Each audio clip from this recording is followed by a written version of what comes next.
All right, diving right in, huh? This stack of stuff on advertising analytics you sent over is pretty impressive. We've got lecture notes, presentation slides. Looks like you're really trying to understand how companies decide where and when to run all those ads we see all over the place. Definitely trying to get the full picture, yeah. It's a good question to ask. I mean, ever wonder why you see certain ads and not others?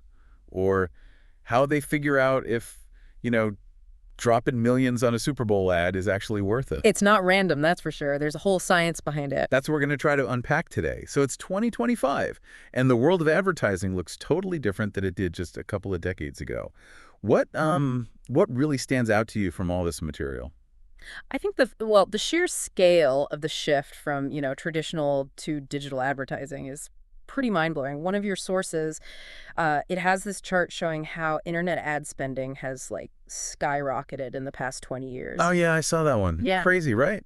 And at the same time, spending on things like TV, radio, and print has basically flatlined. It's a huge change.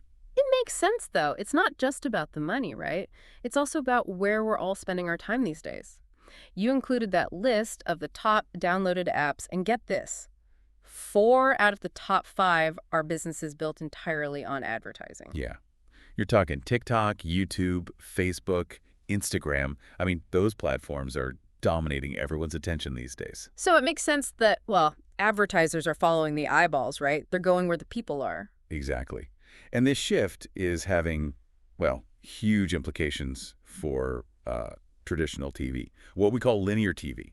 Think about it. Yeah. You used to have to wait like a whole week for the next episode of your favorite show. Oh, yeah, I remember those days. Yeah, And yeah. you couldn't just skip the ads. Right, that's linear TV. Hmm. But now, everyone's binge watching entire seasons on streaming services, like Netflix and Hulu. Yeah, it's a totally different world. And that means advertising has to adapt too, right? Absolutely.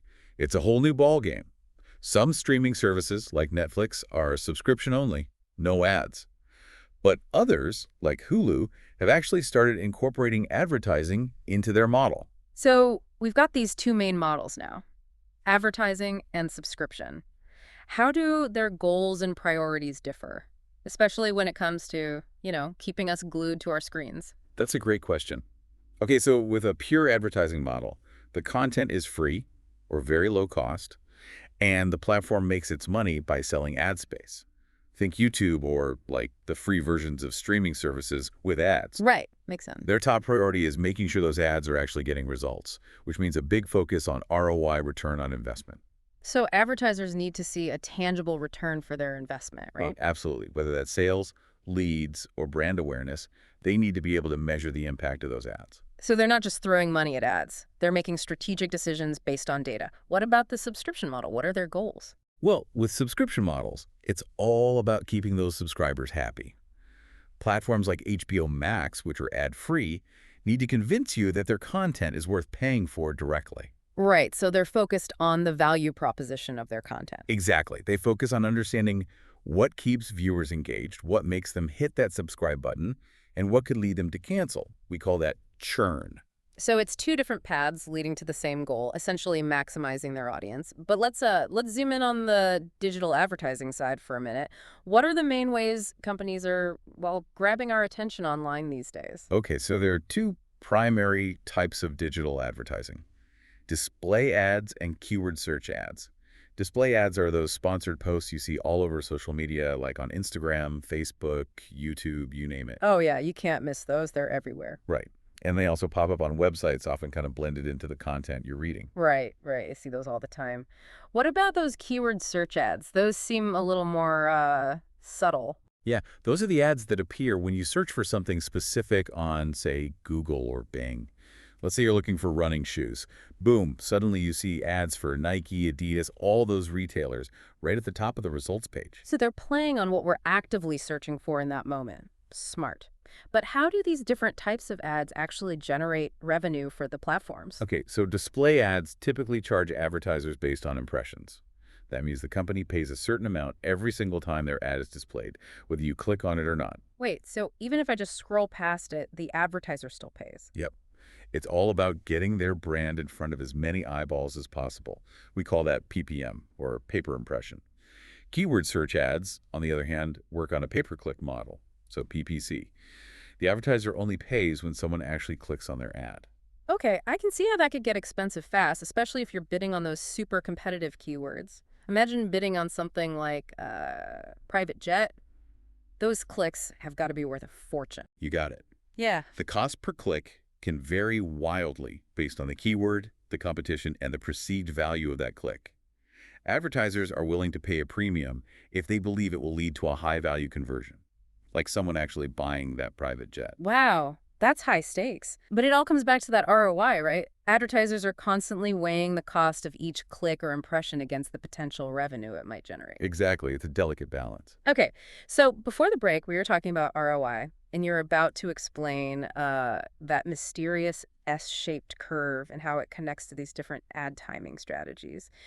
You mentioned an example from the source materials, something about a company and a $20 million budget, right? Right. So this example, it dives into how a company could spend that $20 million over 20 weeks using those strategies we talked about, blitz, pulsing, or even. It really helps illustrate the pros and cons of each approach. Okay, let's break it down then.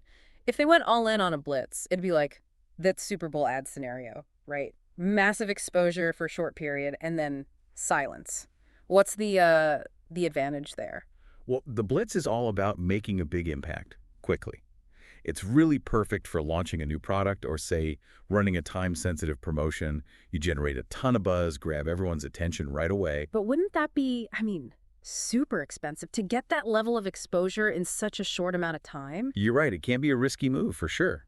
If that ad doesn't land well with the audience or the product doesn't deliver on the hype, well, you've potentially blown a huge chunk of your budget with very little to show for it. Okay, so high risk, high reward. What about the pulsing strategy? How would they use that 20 million with that? So with pulsing, it's all about strategic timing.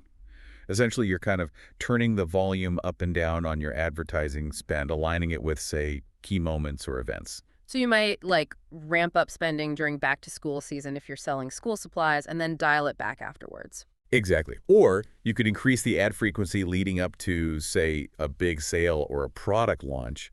It allows you to kind of maintain a presence in the market without constantly bombarding people with ads, which can lead to what we call ad fatigue. Right, right. Makes sense. Now, what about the even strategy? If they spread that 20 million evenly over 20 weeks, what kind of results could they expect? Well, even strategy is all about consistency. Like slow and steady wins the race. It's like a slow and steady drip campaign, maintaining a consistent level of advertising throughout the entire period. This works well for products with stable demand or companies that want to build long-term brand awareness. So it's less about making a big splash and more about staying top of mind over time. Exactly. But the big question is, how do you know which strategy is the right fit?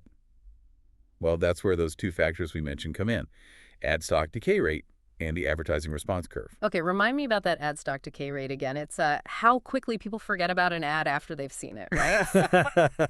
Right. Think about a funny commercial you saw a few months ago. Can you still remember it clearly, or are the details a bit fuzzy? That's ad stock decay at work.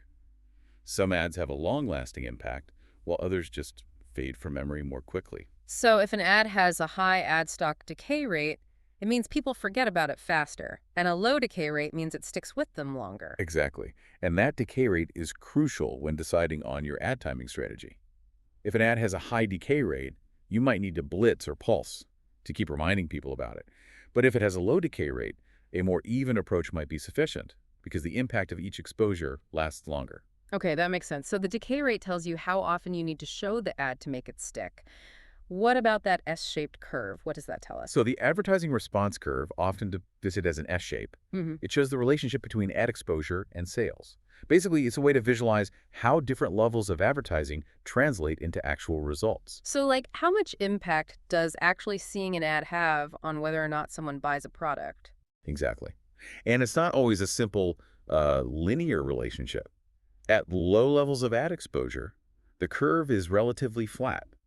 You might spend a bit more on advertising, but you won't see a dramatic increase in sales. It's like you haven't reached a critical mass of awareness yet. But as ad exposure increases, you hit a sweet spot where the curve starts to slope upward more steeply. So that's the point where you're getting the most bang for your buck. Yeah, exactly. This means your advertising is really starting to make an impact, and you're seeing a significant return on your investment. But eventually, the curve starts to flatten out again. So what you're saying, like, even if you keep spending more on advertising, at some point the returns diminish. Yeah, you might be spending more and more on advertising, but you're seeing diminishing returns. This happens when you've kind of saturated the market. People have seen your ads so many times that they're starting to, like, tune it out, and further exposure has less impact on their purchasing decisions. So there's an optimal level of exposure, a point where you're maximizing the impact of your advertising without wasting money on ads that aren't really making a difference. It's a real balancing act. Precisely. It's not just about spending as much as you can on advertising, it's about spending it strategically. Understanding that S-shaped curve and how it relates to your specific product and target audience is really key to finding that sweet spot. This is making me look at those graphs in your source material in a whole new light. I'm starting to see how all these pieces fit together.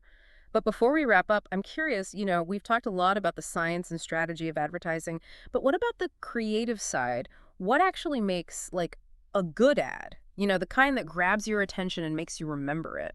That's a fantastic question. And it's a whole other deep dive in itself, honestly. Well, I bet. But to put it simply, I'd say a good ad is relevant, memorable, and emotionally engaging.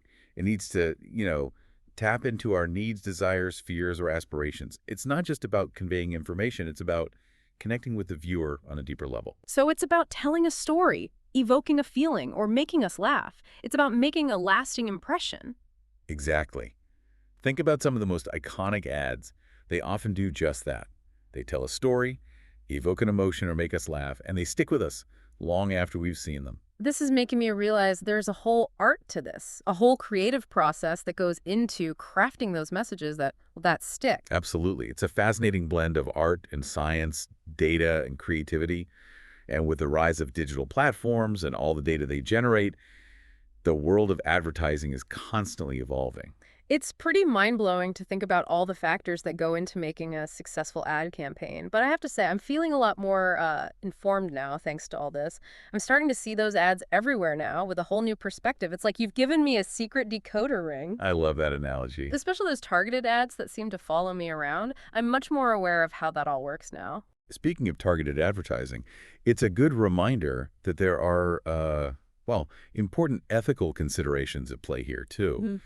How much data is too much? Yeah. Where do we draw the line between personalization and privacy? Yeah, those are big questions for sure. It's a good reminder that we're not just like passive consumers of advertising.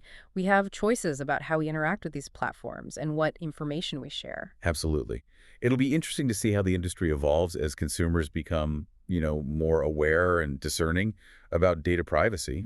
Will we see new regulations, new technologies, or even entirely new forms of advertising? Who knows? It definitely feels like a constantly shifting landscape. We might need to do a whole other deep dive on this topic a year from now just to keep up. But in the meantime, I feel much better equipped to navigate this world thanks to all this material you've helped me unpack. Me too. It's been a really fascinating exploration. Well, I think we've covered a lot of ground here. Let's take a moment to let it all sink in, and then we'll come back for the final part of our deep dive into advertising analytics. Okay, so taking a step back, it feels like we've covered a lot of ground in this deep dive into advertising analytics. We went from the huge shift from traditional to digital advertising to the nuts and bolts of how different types of ads actually work, and even all the way to things like tracking ROI and ad timing strategies. I mean, it's been a journey. What are your final takeaways from all this? I think it's pretty incredible to see how all these different elements kind of come together to create the advertising landscape that we experience every single day. Yeah. Like next time you're, say, scrolling through TikTok or watching something on Hulu, just think about all the data, the strategy, and the creative energy that went into putting those ads right in front of you. It's a lot. I know I will, seriously. I'm catching myself paying way more attention to the ads I see now. It's like I've got this secret decoder ring. I love that. Especially with those targeted ads that seem to follow me around everywhere. I'm much more aware of how that all works now. Well, and speaking of targeted advertising, it's a good reminder that there are, some important ethical considerations at play too, like how much data is too much data? Where do we actually draw the line between personalization and privacy? Yeah, those are huge questions. It's a good reminder that we're not just passive consumers of advertising, right? Right. We have choices about how we interact with these platforms and what information we share. Absolutely. And it'll be interesting to see how the industry kind of evolves as consumers become more aware and discerning about data privacy. Yeah. Will we see new regulations, new Mm. technologies, or even like, entirely new forms of advertising? It's hard to say. It definitely feels like a constantly shifting landscape. We might need to do another deep dive on this whole topic a year from now just to Huh. keep up. But in the meantime, I feel a lot better equipped to navigate this world now, thanks to all this material you've helped me unpack. Me too. Yeah, it's been a really fascinating exploration. So any final words of wisdom for our listener as they continue their own, deep dive into this topic? I think the next time you see an ad, whether it's like a flashy banner on a website or a sponsored post in your social media feed, don't just, scroll past it mindlessly. Take a second, think critically, and ask yourself, why am I seeing this particular ad at this time and on this specific platform? The answers might surprise you, and you might just learn something new about this hidden world of advertising analytics. I love that. It's a great reminder that we can be, active participants in this process, not just passive recipients of, whatever messages advertisers throw at us. Well, on that note, thanks for joining us on this deep dive into the fascinating world of advertising analytics. We'll catch you next time for another insightful exploration.